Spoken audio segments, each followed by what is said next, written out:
This is Lewis Hart for Boxing Social in association with Empire Fight Store. Delighted to be joined with Spencer Fearon. Adam Azim just stopped Ohara Davies. Yeah, I guess just touch on that. Firstly, what did you make of Azim's performance? I thought it was a very, very gutsy performance by Ohara Davies. I always had my reservations because, like, Ohara Davies is getting long in the tooth, but he showed incredibly grit, a lot of heart, and he took his lumps and his bumps. But Adam Azim, I've never seen no fighter in Great Britain currently as fast as him, ridiculously fast. And it's scary how fast he is. It's scary how fast he is. And not only that, but I like how he gauges things. It will up the tempo when he feels like it's safe to throw the shots. You know what I mean? I believe it was a good performance by him, you know? Do you think the Dalton Smith fight happens? I want it to happen. Simply because of what I just witnessed right there.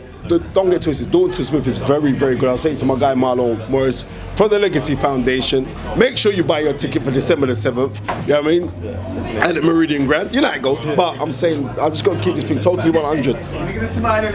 The speed of Azim will be problems for anybody, including Smith.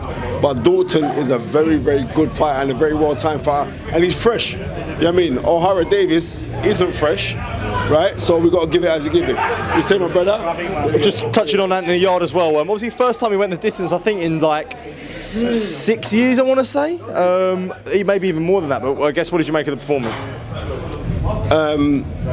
You can see there was a lot of ring rush there, right? And an active fighter is a good fighter, and he wasn't active. So as soon as he's becomes more active, he's gonna be better. But the thing about it is this: how you doing, my bro? Assalamu alaikum. You good, yeah? How you doing, bro? Right?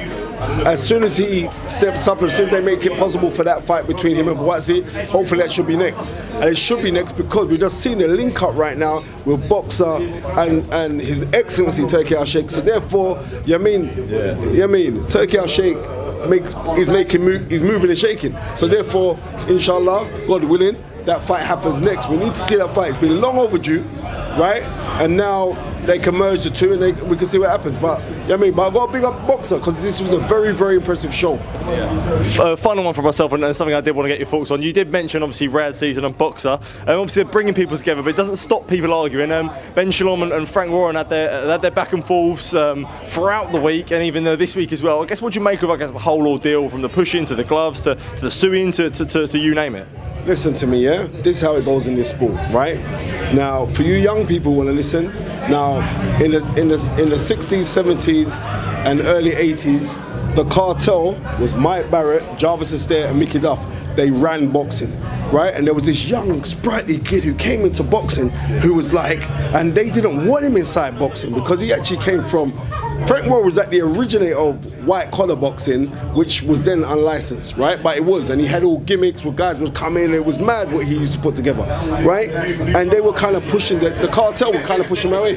Now, if we're looking at it, we've seen the three major promoters in this country, you know what I mean? The Sowlands, right?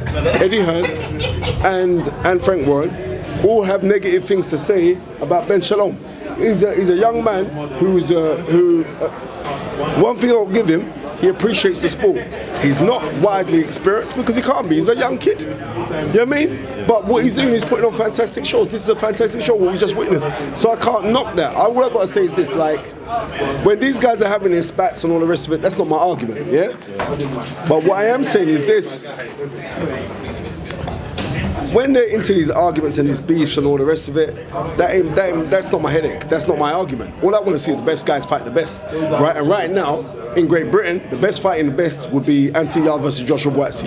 And seemingly now that there's this link up, this tie up, like, and the money can be produced, it'd be a great fight. I don't want to see it happen. That is it. So I hope that they all squash their beasts. You know why? Because we have to deal with things with love. I'm going to be real with you. Let's deal with things with love. Let's deal with things with love and clarity and parity. And if we could do that, then we're all going to be good. Peace, 2 fingers, I'm out. Keep on doing what you're doing, right? Just keep on doing what you're doing. Because I really, no, seriously, you're a real one. Yeah, I mean, you're a real one. Whether it's ups or downs, you're always phoning, man, always checking up on, man. And that means a lot to me. I don't forget these things, you know. No, it's for real. Because there's a lot of little battles in this game. I was going to keep this 100, right? And you're not one of them. So big up Boxing Social. Peace. Thank you, man. Cheers, Spencer.